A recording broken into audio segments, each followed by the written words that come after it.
Welcome to Live to Thrive podcast. This show is for every person of color who has ever been underestimated, overlooked, or stuck in survival mode. Your story isn't over. Each week, you'll hear from folks who have faced the odds and kept going, sharing real talk, tools, and the truth that helped them push through. Let's get into it. Welcome to Live to Thrive podcast. I'm your host, Lizzie Katsia, and I'm here with Michelle Dean. I am so happy here. Thank you for being here. I'm so excited to be here. I really appreciate the invitation. This is a long time coming. For Okay. real. Yeah. For freaking real. Well, Michelle is just overall a boss ass woman, and Wow. That's quite the intro. Okay. and I just want to just dive into your story. So let's start from the beginning. Like, where were you born and raised? And then let's get into it. Okay, the origin story. I'm not gonna say villain origin story because I'm not quite villain yet, but Yeah.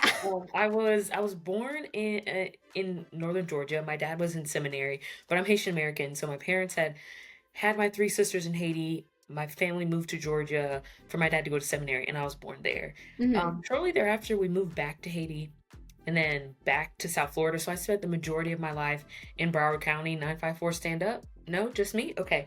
And yeah, growing up in South Florida is like growing up in an extension of the Caribbean. You have Haitians, Jamaicans, Bahamians, Dominicans, Puerto Ricans, lots of Cubans. Like it was just a life-giving experience, Yeah. which I really appreciated. And South Florida will always be home, but life and work and career and all of that stuff brought me all the way to the Pacific Northwest, and that over the course of 10 years. Yeah, I mean, that's what is going to be my next question because I know that you are definitely into, first of all, content creation. Mhm. I feel like a lot of I mean, you got a good TikTok following, you got a good Instagram following.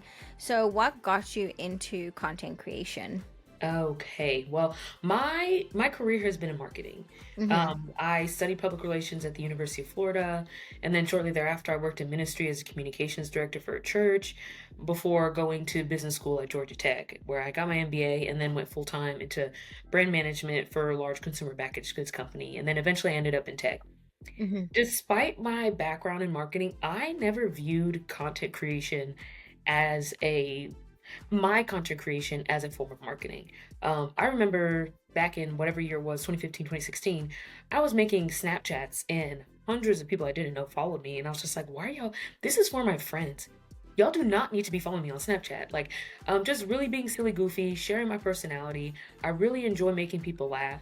And there are two sides to my personality. My corporate side, that's very hardworking, go getter. She's about to be the CMO. And my silly, goofy, nothing is serious, life is fun, you guys need to chill outside. And those two sides didn't actually combine for a Yeah. really, really long time. And then I think that maybe it was business school, maybe it was just like me evolving and changing, maybe it was my Saturn return. But at some point, those things combined. And Yeah. it was right about the time where TikTok is popping off and Instagram is popping off. And I was like, wow, I can put people on to things I care about, but also make people giggle at the same time. Yeah. I am the least manufactured content creator you'll ever see. Most of the time, my phone is in my lap. So this, most of the time, it's just like place it on a I love waterfront it. or something. I don't even have a tripod and just record what's going on or just share my voice. And I think it's been so life-giving and really fun when it comes to connecting with people who are now my closest friends. Yeah. And I feel like with your content creation, it is very like you FaceTiming with a bestie and like, you know, Yes, and exactly. that's what I honestly love about your content. And I was just thinking like when you said it was like your background in marketing and you have two sides of your personality, do you feel like in your content creation now that those two sides have really merged, or do you try and stay in your funny goofy side more than your like corporate like boss babe? Yeah. I hate the word boss babe. It's Never like gonna I be enough, like babe. I sound like Ashley from Uh, freaking California, and I'm like, Screaming. no. I think they have merged, and I think they have merged. I think there was a time where I thought these things had to live different. A lot of part. Okay, I'm about to go deep this year. Are you ready? Yeah, I'm ready. This is the whole point. I think that There are a couple of life-changing experiences I had that allowed all the parts of my personality to come together. Mhm. Moving away from Florida and charting a path no one in my family had done before, Yeah. I had the chance to not just live under the shadow of my last name, but to kind of create who I am. And I really feel like when I would start a business school, I stepped into a different version of myself that Yeah. didn't feel inhibited by the things around me. Yeah. And then during that same window, I fell in love with one of my best friends in business school and found out that I was queer. And so that kind of started peeling away some layers Yeah. of, wait, who am I? How do I combine all my personalities? Because prior to that, you know, this life was separate from this life, and this life was separate from this life. So that started peeling away things because I realized, wow, I have dimensions to me, and I want all of those dimensions to be known by the people who care about me the most. Mhm. Mhm. And then COVID hit, and it was life altering, life changing, and life ending for so many people around the world. For me, a silver lining in it is that I was stuck at home just to be by myself, and I Yeah. really got to know myself, and it really slowed things down to the extent that corporate ambitions and all the things that I allowed to guide me and overshadow what I might be feeling, those things kind of melted away. And I'm just like, oh my gosh, like number one, I can do really good at my job and be silly goofy and make shit on the internet. At the same time, that job and that career is not ultimate. It's not who I am. It's not how I define myself, nor is it how I'm going to introduce myself going forward. Like there are a lot of people who don't know what I do for work now. They assume that I don't work because I just Yeah. talking shit on the internet. Yeah. And I'm okay with that because that is actually the least entertaining, the least interesting thing about me. And I love that so much. So that's a long way of answering like there's been shedding, my Saturn return, Yeah. and then this evolution where I feel like, and maybe also stepping into my 30s, I really just feel like I don't give a damn. And that freedom has really allowed all of the different sides of my personality to connect.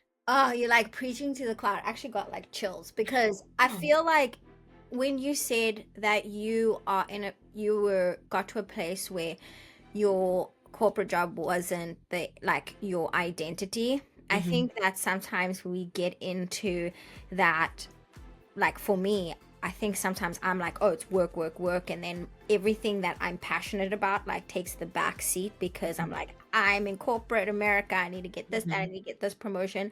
But the fact that you are like, this is something that I do, but this is what I love, and you've like put the things that you love, like make that your personality, and the other stuff can take the back seat. And I think sometimes we have it the other way around, like Yeah. your identity is your work and your job, and then Hmm. your passion projects and things like that, that kind of is the back seat because you're not making money and stuff like Yeah. that from it.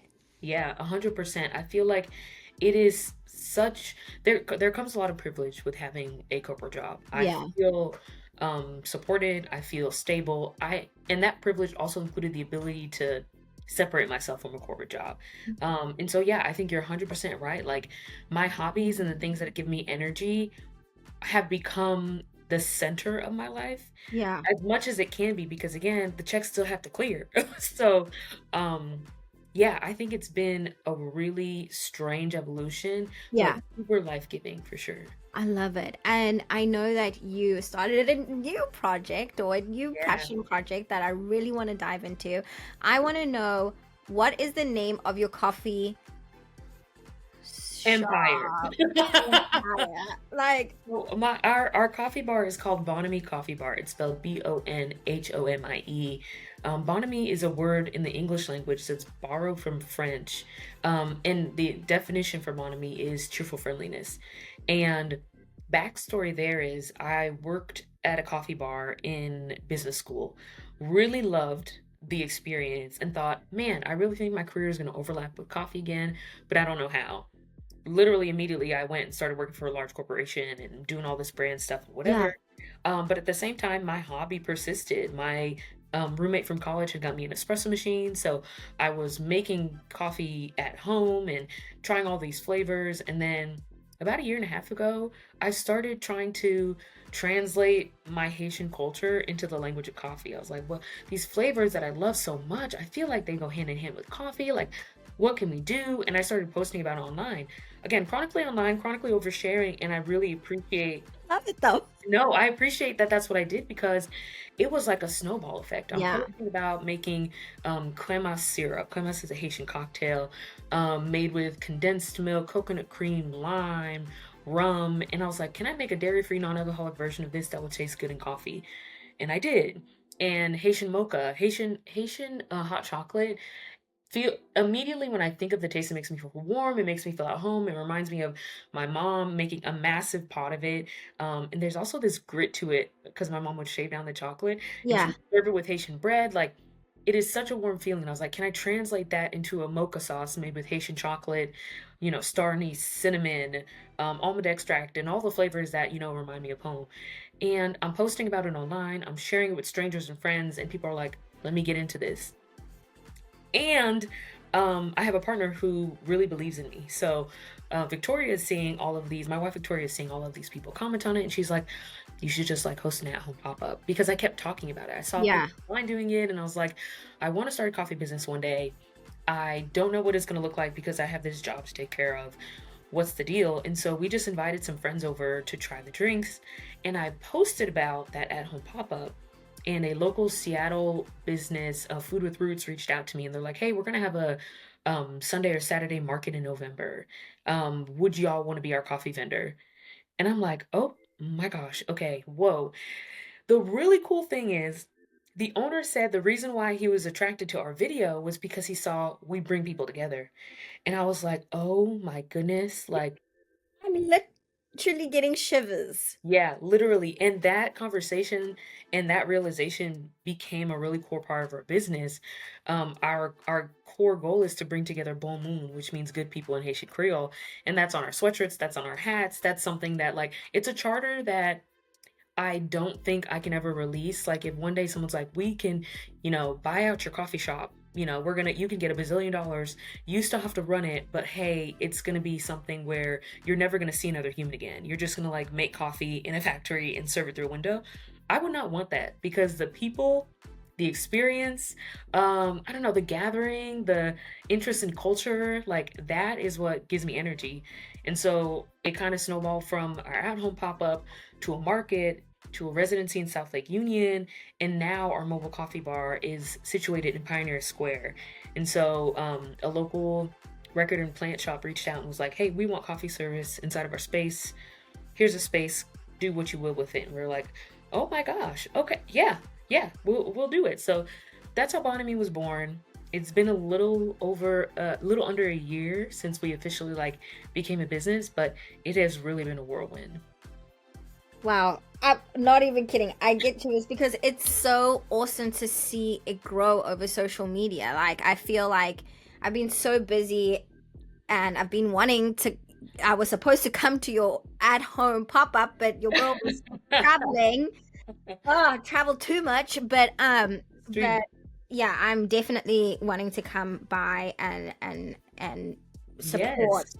But you spoke a little bit about the process, and I feel like it was a passion project that's actually turned into something and like it's snowballed into something. Do Mhm. you have any advice for people who do have a passion project but don't know how to start? Oh my goodness. I have so much advice. Yeah, Okay. So don't let me forget. I want to talk about research. yeah, And I want to talk about building sustainability into your business model. Um, the first thing is we are in an age where information is super accessible. And as much as it's really helpful to like talk to someone and pick their brain, sometimes a smooth Google or TikTok search will give you so much information and unlock so much knowledge that can change the way you turn that passion it if you're meant to turn that passion into business. I wanted to open a coffee shop. I'm also pretty risk averse and had no interest in having overhead. So I was like, okay, there has to be like a way to have a coffee bar without physically having a coffee shop. And I went to the internet and saw these mobile coffee bar units. And then I went to the King County health department website and saw what does it take to actually get a coffee bar approved. And then I reached out to the King County Health, so like it ended up being like a snowball of like look into things, reach out to people, look into things, reach out to people. Without a natural curiosity around what you're going into, I don't know how far you can actually get. right? I think that you can post on it online and have a million people come, and then the experience could be subpar because you didn't jump through all the loops to make the experience what people would have wanted. So hit the internet. I know that's a very basic thing, but I think research is really important. And I also realize a lot of people in the coffee industry are willing to talk, and they are really encouraged to speak because I come with a little bit of knowledge that I figured out on my own, or questions specifically, rather than just saying, hey, tell me about your experience. Like, tell me about what you did to, because that, that's like such a generic question. So Yeah. that's the first thing. The second thing, and it's kind of like two things, is that when you put your livelihood on the line for a hobby you're turning into a business, Yeah. immediately there's pressure. Immediately that pressure can lead to sloppiness. Immediately that pressure can lead to moving faster than you actually should, for better or for worse. And for some people that could be great. For me, I knew if we're going to create something sustainable, if we're going to create something that can outlast me, something that my kids can visit one day and do their homework at a back table in our cafe, it needs to be something that isn't rushed and isn't pressured. And Hmm. so we started small with a minimally viable product, which is our coffee bar. We started with pop-ups. We now have a residency, and we're going to keep evolving because, number one, my wife and I are still working, so we're bringing on contractors to fill out the space. And number two, I don't care how long it takes because I'm in it for the long haul. Yeah. It is a huge privilege to be able to take it slowly, Yeah. to not dive head deep. But also, I don't have a trust fund to fall back into, if it fails. So taking it step by step makes me feel super comfortable being creative, being risky, and being authentic to what I want to bring to people. Damn. Preaching. But I feel like, how did you and your partner feel about, like, how did you bring this process into, not, we don't have to go into your relationship, but into your relationship, because it's like you have a lot going on. You incorporate, you do content creation, and now Mhm. you have you're a business owner. Yeah, How has that affected your relationship and yeah, just overall, like, day-to-day life? Because it yeah. must be a lot. There would be no Bonhomie Coffee without my wife Victoria. As much as I am someone who can make things happen, I'm really great at execution. I'm really good at research. I'm really good at pushing to get things finished. My wife is a dreamer. And so when I said, man, I want to open a coffee shop, she's like, you're going to do it. And when, Food with Roots reached out and they said, can you do a pop up? And we didn't have equipment, we didn't have anything. My wife was like, say yes, because you're going to figure it out. And so at the baseline, um, as starting a business is starting a business, but getting married is also a Yeah. business exchange because I have invested in someone who I think I can run the world with, and she has Yeah. done the same. And that has made such a difference in all facets of my life. So specifically for Bonhomie, I don't know if I would have had the audacity to step out had it not been her telling me about myself in such a way that I believed in it. Um, I think that because of the fact that Bonhomie is based off of Haitian heritage and it's the background that I grew up in, essentially we just have to kind of like assume positions that we are best to fulfill. Yeah. I'm the boss when it comes to the menu. I'm the Yeah. boss when it comes to the card. I'm the boss when it comes to our plumbing. Those are the decisions that I'm going to make. We're partners when it comes to our budgeting. She will lead us when it comes to some of the financial details. Yeah. I'm the boss when it comes to permitting. And so very naturally, our strengths kind of like lend themselves to certain areas. And Mm. despite the fact that we are a really good team, we also know sometimes we can't watch each other work. So we do not need to collaborate on a lot of projects. Just come with a finished product, and the other side of the team is going to approve or deny or whatever, give feedback. And I think that took some trial and error on the front end because initially it was like, let's talk about everything. And it's like, that's literally not possible. That will literally kill us. Like, we cannot talk about everything. There are some things that aren't a discussion or a decision that we're going to make mutually. And if it's a mistake, it's something that we'll learn from. And if it's the right choice, then we win all together. So going into business with your partner, I think, is a really big risk. But you likely shouldn't marry someone that you wouldn't go into business with. Is that shady? No, that's Okay. not shady at all. I feel like you said, having a partner is a business contract or a Mhm. business relationship already. So like if they're not pushing you to be the best part of For yourself, sure. then it's like maybe you should re Oh, for sure. that.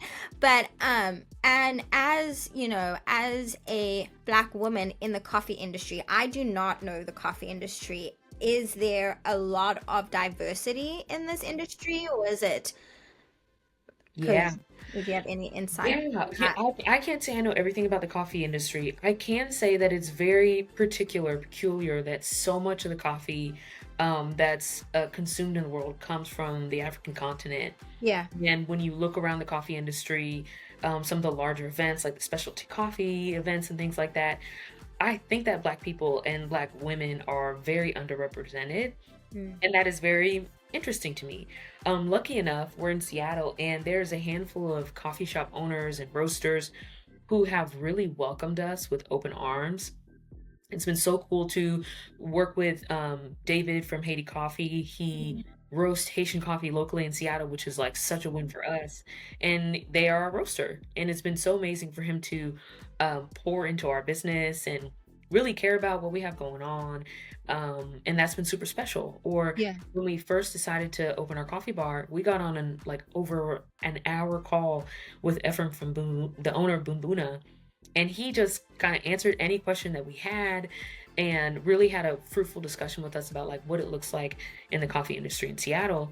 And that's really dope. I think that um, what's very interesting is that we want to ride the fine line of a cafe that provides like specialty drinks, but also is focused on like bringing people together. And I think that's like a gap in certain areas, specifically a gap that's woman led or Black woman led. So I think it's been dope across the country. There are so many special Black owned specialty cafes that are like really pushing the needle and really doing amazing things. Portrait Coffee in Atlanta is one of my favorite coffee shops of all time. It's in the West End. It is Black founded, Black led. They're roasting, but they're really focused on education. They're really focused on like, hey, yeah, drink this coffee, but also like, do you want to learn, Yeah. a little bit more? Do you want to like do a cupping? Let's have a specific event where y'all can come play your records and like have coffee. I think that's so dope. And so things like that are inspirational as we're stepping into the space. Dang. And when do you have time in your day-to-day life to plan Yeah, yeah. Okay, so there doing these so many pop-ups? things have happened at once. We designed Bonhomie to be a weekend endeavor, a weekend evening endeavor where we can eventually bring on contractors if we have weekend opportunities, or maybe I take PTO over weekday opportunities and stuff like that. Because again, like I mentioned, we're playing the long game. We want something that's going to be around for a while. That was because that's how we built it, that was going to be a great way for us to move forward. I had unplanned leave that I ended up taking at the beginning part of this year, and so that has been great for me to take care of myself, but also it provided a little bit more flexibility for some coffee things to fall into the week. So when I return to my full-time job, it's going to be really interesting to see, how we balance things, how we shape things. But for now, I don't want to say it's easy because I'm doing all of this I'm just a girl. I'm doing all of this for the first time. But I do think it's going to be a whole another learning curve when I'm Yeah. back in the office 5 days a week and trying to continue to create. Yeah, I was gonna say, like, because it's not a joke to for you, like, Yeah. in the office 5 times a week and then doing this. Mhm. And it's like, how do you deal with, you are such a positive person in so Mhm. many different Cool. ways. Like, being around you, it's always like, I feel you give me energy, and people always tell you, like, be around people who give you energy and not drain you. And I feel Yeah. like that's one thing that I love about you, is that you give me energy. And Oh. for me, it's like, how do you like continue to exude that energy when you have so Mhm. much going on? Like, you are like, you kind of the type, like, in my head, it's like you're the type of person that, do you go through, like, this sounds stupid, everybody goes through tough times, but it's like, does Oh, Michelle yeah. have like bad days, you know what I mean? You just had bad years, girl. Like, I think that I really appreciate and receive all of the positive things you said about the energy I put in the world.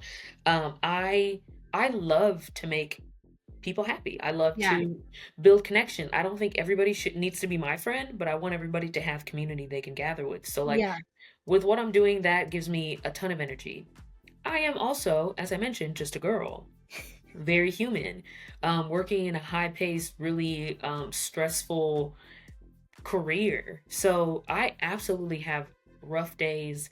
And to some extent, I will be transparent, when I make content about like, y'all, it's been times are dark. I'm Yeah. trying to work through it. But also, to another extent, sometimes I'm just like putting my head down and relying on the people who are closest to me and in community with me to help care for me. Like, absolutely, there are really tough times. And I think that I'm also just now realizing that, like, oftentimes when I'm down bad, I haven't taken care of the ABCs. Like, my old therapist, we broke up. It's so sad. She was like, "Hey, sometimes you just have to check in. Like, have you taken care of the ABCs? Have you slept? Have you ate? Have you done something that's gonna give you energy? Have you slept? Have you ate? Have you, connected with friends? Whatever your ABCs are." 9 times out of 10, if I'm feeling dysregulated, the ABCs aren't taken care of. Also, sometimes it's really hard to build the courage to take care of the ABCs. So I'll let myself be down and out for a little bit, and then there's a point where I'm like, okay, gotta go get some natural light on my body, and gotta Yeah. go do this. And I can't do that in a silo. I don't believe that's how I am meant to survive. So whether it's my wife or my friends or whatever, like I really do lean into community, especially when things are rough. In addition to that, I think that Black women are very, very overworked and very, very willing to give our last to seem competent and to, navigate really hard situations. And I am just learning the power of leave. I'm learning the power of taking FMLA. I'm learning the power of taking short-term disability or whatever it is in order to be able to take care of yourself, like under the guidance of a medical professional and with the support of a company that's like, hey, take care of yourself. I 100% am supportive of anybody everywhere doing that if you have access to it. And there was a time where I was like, what? You're going to step away from work for a couple of months or step away from work to do this? Like, you're going to get a bad review or whatever. Number one, now I care way less. And number two, I would rather have a bad review in the future than get fired today because I fucking snapped on everybody because I am beat down, broken down, and not taking care of myself. And Yeah. so I think recognizing that, like, I needed to take a break, or we need to take a break, or collectively, like, we need to calm down and Yeah. take care of ourselves. I think recognizing that has saved my life over and over again. I love that. And how would people follow you? When's your next pop up? Let's get into it. Oh my gosh. Okay. You can follow my personal social Yeah. at Michelle.lately on Instagram and TikTok. You're gonna get some silly goofy. You're gonna get some recommendations for things. I You're gonna love it. get my stories. But if you want to follow Bonhomie Coffee Bar, you can find us under Bonhomie Coffee Bar, BONHOMIE Coffee Bar on both Instagram and TikTok. We also have a website, but follow our journey for our Haitian-inspired cafe. Outside of that, I don't know, girl. You'll see me around Seattle. I be Yeah. running. I be in the streets. So, And I'll have everything in the show notes, so everything will great. link straight to all your social medias. Mhm. And do you have anything to leave my audience with today? Oh my goodness, so much pressure. I So love much it. pressure. I wish that I had more of an awareness earlier that rest is the most powerful thing that you can do. Rest takes a lot of forms. Sometimes we assume that rest is just going to take a nap. Sometimes rest is walking outside. Sometimes you need emotional rest. Sometimes you need obviously physical rest, social rest. But centering rest in your life, I think, is so life giving and life changing. And the minute we properly unlock that is the minute we become unstoppable in the least toxic way possible. Well, that's it from Live to Thrive podcast. And I'm so happy that you were on, and I'm so excited to see you. Yay! Thank you so much for having me. Of course. Okay, bye guys. See you next week.